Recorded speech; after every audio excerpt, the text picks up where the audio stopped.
Well, hey, everybody. Welcome to the official Do Good Better podcast. I'm your host, Patrick Kirby. And of course, we talk with people who are going to help our small and medium-sized nonprofits do good better. And you know what I believe that individual organizations can do better?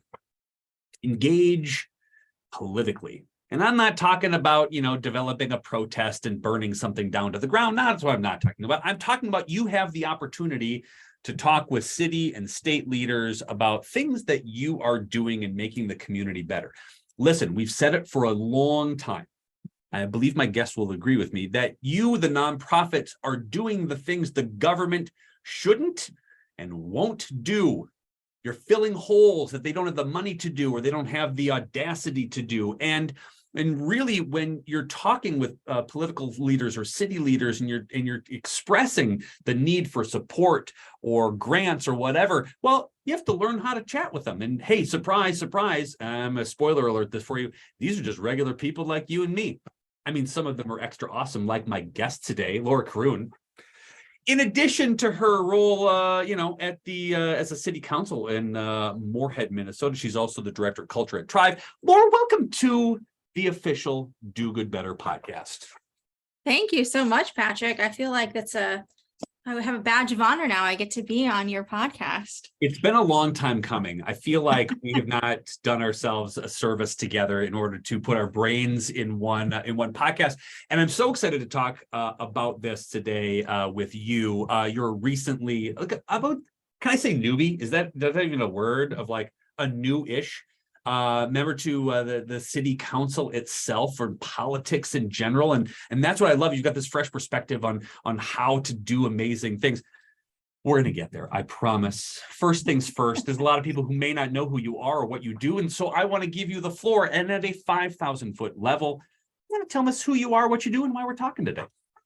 Yeah, so I'm Laura Caroon. I am from Moorhead, Minnesota. That's where I am on city council. Love being on this side of the river, Minnesotan my whole life. So happy to be here.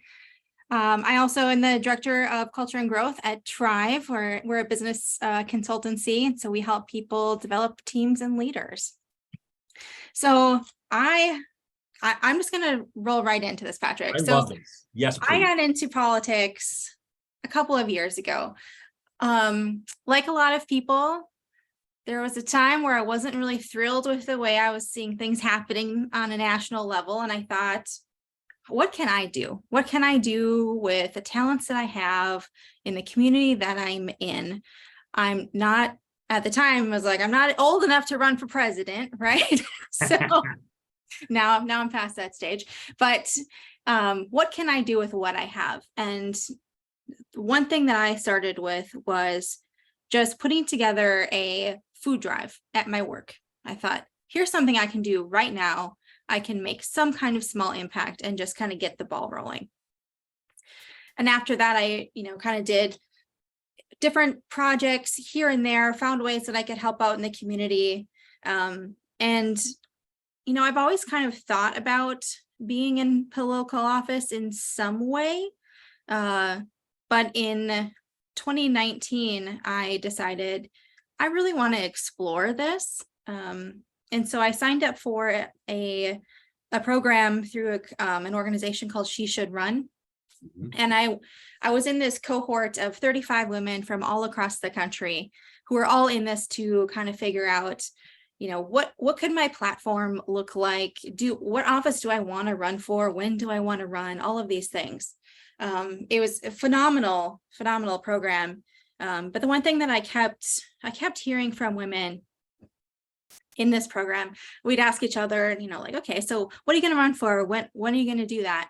And most of them were like, maybe 5 to 7 years or like 10 years down the road. And I was like, why? Like, what are we waiting for? Right.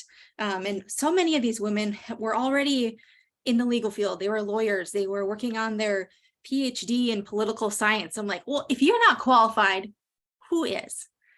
So I've kind of made it my motto when I'm talking to folks that if you care, you're qualified. Mm-hmm. And that's what I've taken with me through this whole process. Well, and I love this because I think this applies to the nonprofit realm, right? If you care, you qualify as being or deserving a seat at the table for discussion on what is your community up to and how can you make it a better place. And so I think that's maybe kind of where I wanted to start the discussion today, because I love it. Permission granted for somebody who is, if you want to make a change, or you think your organization is making a change, you want to have a discussion at a higher level. This is where to start. And you don't, I'm not talking about lobbying. I'm not talking about that kind of, it's just conversations with political leaders or city council members who are engaged in making their own community better, which is what your organization is doing. So let's just say I'm a small nonprofit. I'm helping with childcare, right? I've got a nonprofit, and let's just say we're talking about childcare. If you're anything like us here in flyover country, it is one of the more critical issues. It's super expensive. When you've got inflation running rampant, it's part of their major expenditures of growing families. And there's just clearly not enough for the type of population that we have. So I'm sure you have a lot of people who are interested in this particular subject. I have a small nonprofit. We're going to start a child care facility. I've got an idea. I've got it. Maybe I've got a nonprofit. I've got it up and running. We're actually growing. What questions should I be asking, or what engagement should I be doing with a city leader like yourself when it comes to providing the services that I'm providing in the community? Absolutely. So, I mean, I think it's a great opportunity when you're starting something like that to connect with the people who are leaders in your city, find out who the people are that are representing you. And if you're coming across some bumps along the way, like reach out to them and let them know about what those challenges are, because most likely they don't know the details of starting a childcare facility, right? Most of them probably have not done that, but it is something that leaders all over the country right now are very invested in. We are seeing that childcare it's a crisis right now. So we need to all work together. Something that I learned this morning actually regarding issues with, building a childcare facility is, something you need as an employee is to be fingerprinted, right? Because we want to make sure that people have background checks. Well, here, apparently, now folks on our side of the river have to drive all the way to Fergus Falls to make that happen. Well, that makes it a huge challenge, a huge barrier for people who want to work in one of those facilities. They have to drive all the way to Fergus Falls and then wait to, get their results back and make sure they're not a criminal or whatever it is. So telling your local representatives about those kinds of challenges as they happen, that's the way to make things change, right? I love this for so many reasons, and I'm going to list them off, because if you're a small nonprofit, if you're a medium-sized nonprofit that has a passionate project about helping your community, what you just said, Laura, was brilliant. You do a couple of things. One, leaders have a finite amount of memory and knowledge about stuff. They're not going to be experts about everything, but you, the nonprofit leader, are. So reach out to community leaders and say, hey, I'm an expert at this because I am in the weeds. I talk about all the time. Here are some of the things and the concerns that we're talking about that you might not know about. I'm not complaining about them yet. I'm not picking a side, but here are some of the topics that we're discussing. Here is, and then you get to offer a perspective from your line of work. My guess is, if you have somebody who comes up to you and says, hey, I own a childcare, we have 30 families that come here, we've got 12 employees, here's kind of what's going on in our neck of the woods, here's my perspective. My guess, Laura, is the next time you have a question about childcare issues, you're going to go to the person who you refer to as the genius and the expert, because they came up and talked to you about the issues and didn't demand anything, whatever. You're just talking to you about it. Am I wrong on this sort of part? Absolutely. I mean, people who are in government, they want to have their go-to people. They want to have someone that's easy to reach out to, that they know they can trust, that's going to give them the information that they need. Yep. And yeah, you want to be that person. Of course you do. Now, what you get to do with this is wonderful, because you get to talk with your donors about, well, it's funny, we talked with our elected officials about this very thing. do you think your donors are not going to be impressed that you're proactively talking to government leaders and community leaders about what issues you are talking? So you get to, chat with your donors about what you're doing actively, proactively discussing about the changes and needs and wants and concerns in the community. So you become the expert to the government entity. You become the proactive rock star that these individual donors want to know is leading the organization in the first place. And all of a sudden the attitude changes from the, oh, shucks, I'm a little old, humble, childcare facility to I am now a player in this discussion. And it only took a couple of conversations. And so maybe the next question is like, well, how do you even approach this? And what would you be interested in learning about? And then maybe even a secondary note, how do you not like to be approached? And what's not maybe the correct way of doing it? Because that's going to give us some frameworks on how to make a discussion happen. It's all about relationships, same as everything, same as fundraising. It's all about building those relationships with people. So finding out who are those people that represent you, reaching out, introduce yourself even over email, or give them a phone call and say, hi, I'm so-and-so, and I'm the director of this nonprofit, and here's what we do in the community. I would love to have a conversation with you to discuss this further and see how we can partner on this issue together.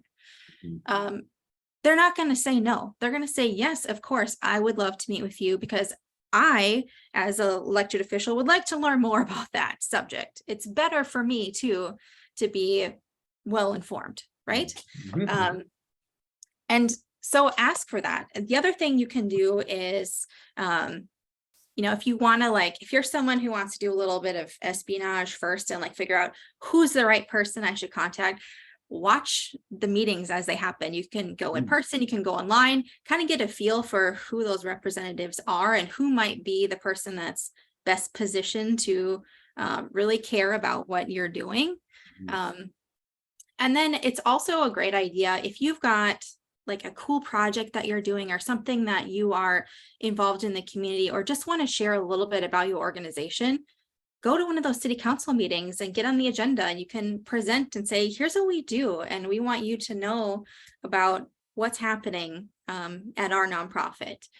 There is room for that. We encourage people to come and engage in those types of meetings. They're open to the public, and you can get on that agenda, and people want to know what's happening. And especially if it's great things happening, that feels good for everybody.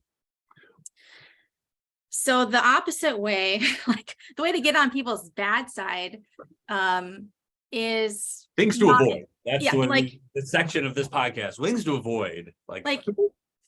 Don't just reach out to them and start yelling at them or being like, you don't know anything about this, or you don't care about us, because that happens. Or I'm disgusted that you did this.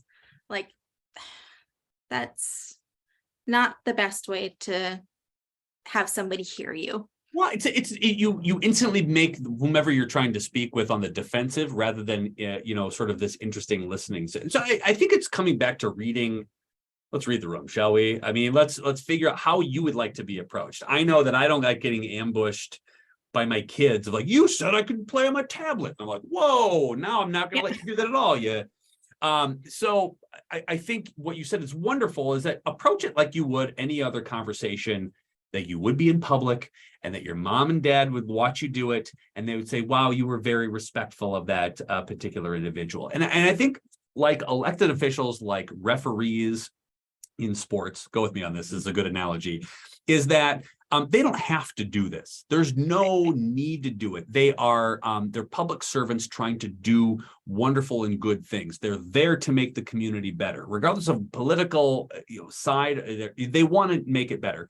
And so understanding that the same way that you are a part of a nonprofit, that you want to make your community better. So start there. There's always a place where you can start. And I think, wagging your finger at somebody is probably the least effective approach. But it's hey, I got a couple of quick questions I'd love to get your perspective on, is a great way to start there. But you talked about getting on the agenda. What would be things that a nonprofit would see on a city council agenda, for example, and be interested in getting their 2 cents in? Because as somebody who you want to be the expert in the field, you want to be somebody who has a wonderful perspective on the community, but what would be of interest to a nonprofit leader to be on an agenda to talk about in front of you and your colleagues? You mentioned the child care crisis. Let's say if it is a nonprofit and that's what they do to help the community, that would be just that in itself is a great topic to get in front of your leaders to say, here's what we do, here are the challenges, and here are some things that would really help us. And especially if you can give them some clear examples that are, tangible things that would be helpful for them. Because then they know what to go and work on and start, talking with legislators about, or figuring out how do we fund something like this, or what kind of collaboration can we have? Other things that might be interesting are like, when they're talking about zoning different spaces. If you have a center that's in their space, or if you have a home daycare, or, like anything, when you're talking about zoning, making sure that that's going to stay a place that you can do your business, and it's going to have businesses near it that complement rather than, neighbors that you probably wouldn't want, right? Yeah. Zoning's not the most exciting thing, but it can have an effect on businesses for sure. Be enthusiastic about it, and you're the one weird one that's super excited about zoning, and then you become the expert in zoning. I don't know. What you also said too is stopping by to share something great that happened in the city. So we talk about this a lot with nonprofit clients, and especially on the show, is that the lack of celebrating wins is really detrimental to not only your donors, because they don't really know what you've done with their revenue, and you don't remind your employees or those you serve of like, you're doing great stuff. Is it appropriate to send notes and maybe get on an agenda to talk about the amazing things that are happening in your city at your nonprofit, and you just want to share it and blast it out so that everybody leaves the meeting feeling a little bit better? And they know a little bit about more, right? So we've worked so hard on press releases and how do I get exposure or whatever. There are elected officials that want to know good things happening in their city so they can brag about it to other people. Laura, you just came from the state of the cities today, right? So all the mayors got to get up and talk about how great they are and blah, blah, blah. But wouldn't it be nice if you got to stand up in the meeting and think, hey, as an example, one of the businesses and nonprofits in our area did X, Y, and Z. Is that something that you crave to brag and show off about what a great city you live in? Absolutely. And, those things, you don't even have to get on the agenda to come and share. There's open time for the public to come share, talk about whatever they want. You get 3 minutes and you can just say, here's briefly what happened this week at our nonprofit. And we just wanted you to know. And that makes everybody feel good. And it gives you a little like free advertising for what you're doing, where it's like, oh, I didn't even know that they were here, or I didn't know they were doing that. I want to check that out. I want to learn more.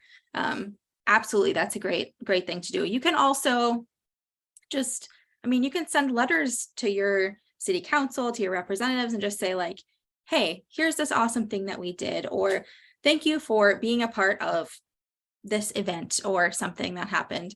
That's a great way to get in front of them too, if you don't like public speaking and you just want to get something out to them and start building that relationship and building that name recognition too.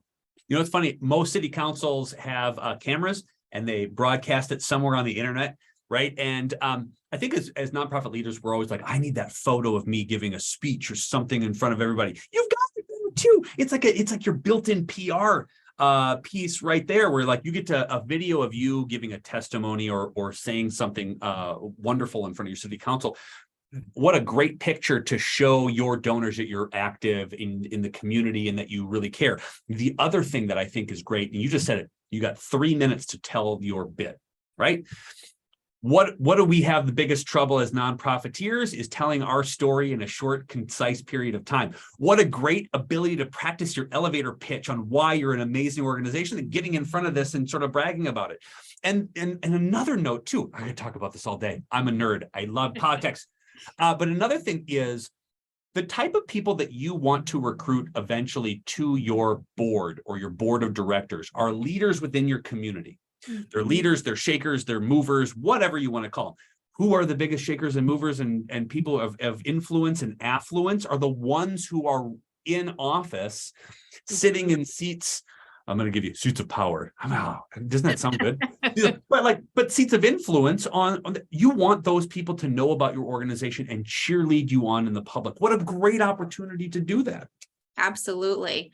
And, whether they're they might be too busy right now because they're on council or they're on whatever board, county, but 2 years from now, 4 years from now, they might have some time opened up. And if you've built that relationship, they'll be excited to work with you. Yeah. Those are the type of people. I mean, it's like nonprofit people. It's people that care about making an impact, people that are there for service. They're going to be active in some way. So why not have it be in your nonprofit? These are your people because they're you. They're just you in the public sector rather than the nonprofit sector in the first place.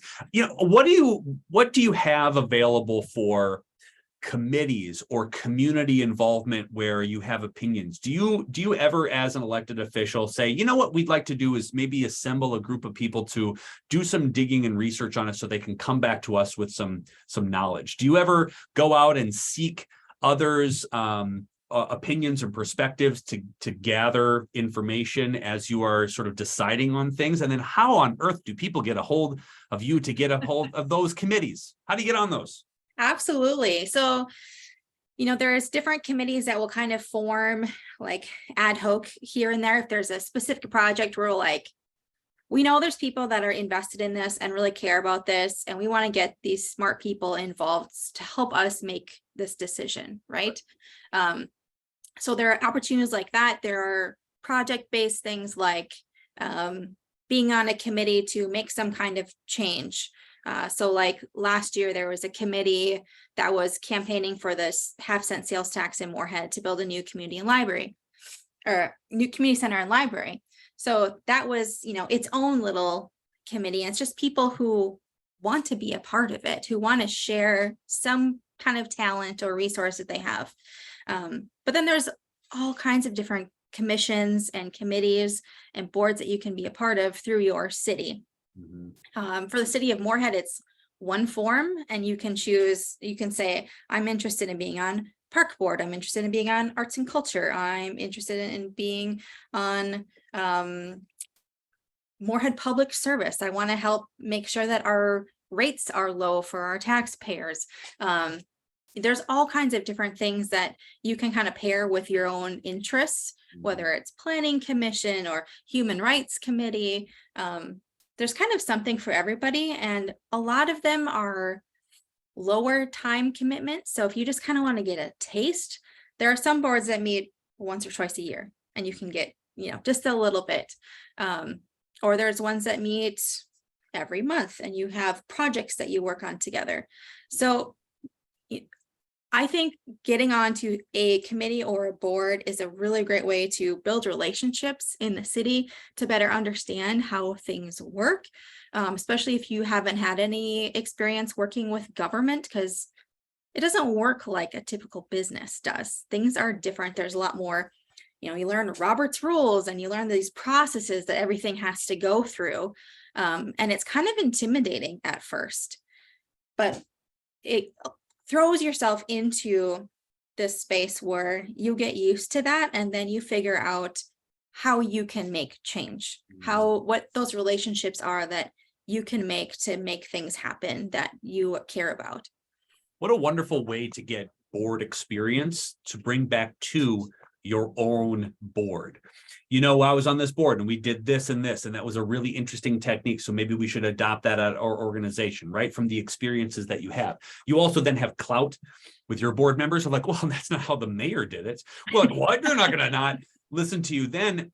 So it's wonderful there. And again, we talk about how do we get and tell our story to as many people as possible? Well, we need to go and tell our story to as many people as possible. And yeah, you could go to the Lions Club, and yeah, you could go to all of these individuals, but your consistent attendance and participation with those who are making decisions and decision makers, that's how your nonprofit goes from this adorable kind of like, oh, that's a nice thing to do, to I am a game player, right? I know who the players are. I know where to call. I've got now cell phone numbers of people who may be able to give me perspective or introduce me to other people. This is a really easy way and a really valuable way to make sure that your nonprofit and you yourself personally as a development director or as an executive director build your own personal brand and your personal connections list as well. Because again, we're not going to stay at our jobs forever, right? We go and we hop away, but your own personal stuff never changes. And this is a wonderful way to just sort of explore and be in front of the right people. And you've given such a wonderful little roadmap for us and little nuggets of like where to make a difference. I just can't tell you how much I appreciate this and really could talk about it for 4 hours because I'm a politics nerd. For those of you who don't know, I had a politics degree and I ran for office, and I, unlike Laura, got my butt kicked. So I just go and hang out with people who are winners elected wise. That's how I roll now. I can't do it myself. Laura, thank you, first of all, for your service to this area. It's wonderful to have a voice like yours who's helping sort of navigate some of these big decisions. Number two, appreciate your perspective on helping some of our nonprofit friends. How do people get a hold of you, and how do they ask questions, or maybe they need some culture, some business culture? I don't know what they need, but they probably want to get a hold of you because you're super cool and super awesome. How do they do that? Yeah. So, okay, quickly, one thing that we didn't really touch on is the money side. Oh, that's another great reason to be involved. Let's say you're on a board and they're creating a budget for what they do. You influence the budget for that next year, and you influence the budget for what the city's investing in. That's power right there. The other thing is, as you get to know these folks who are in government, when new state programs come out, new federal programs come out, new interesting ways to fund nonprofits, especially childcare, when those things come out, then you'll be the first to know, because they'll be like, oh my gosh, I know Patrick, he's got this awesome nonprofit, he could use this. I'm going to send him this information. Brilliant. Whereas, it might take a while for that news to get to you in other ways, or maybe you never know. Yeah. So from the financial perspective, like, it pays. Absolutely. Well, my. Well, now I know people want to get a hold of you. So how on earth do they do that? So you can find me, you can just email me, lauracaroon@gmail. It's the best way to get a hold of me. I'll see it. And you can find me with Trive. You can find me on Facebook. Yeah, email's probably the best. I like it. The best way to get in there. So reach out anytime if you have questions. I'm here to help. So I love it. Absolutely perfect. We're going to drop a bunch of links in the show notes. So make sure that at the end of the show, you go ahead and you connect with Laura on all the social media stuff, follow all the awesome things that she is doing. And by the way, if you're on the internet and you're signing up for things, by the way, if you haven't gotten into this show yet, you haven't subscribed to this podcast, shame. You can easily adjust that by doing it. It's going to be awesome. We'd love you that. And we'd love you to leave a 5-star review when you are done with this. This is a 5-star guest. Wouldn't you agree? If you could give 6, you probably would, but I know you can only give 5. It's totally fine. Laura, thank you again. Perspective is awesome. Your humor is always on point. I love these tips and tricks on not only how to get some influence, but some potential affluence, and really hang out with the leaders of those who are making decisions in the community in which you, the nonprofits, are trying to make a difference in too. Most of all, thank you so much for being a guest today here on the official Do Good Better podcast. Thank you, Patrick. It was great to be here.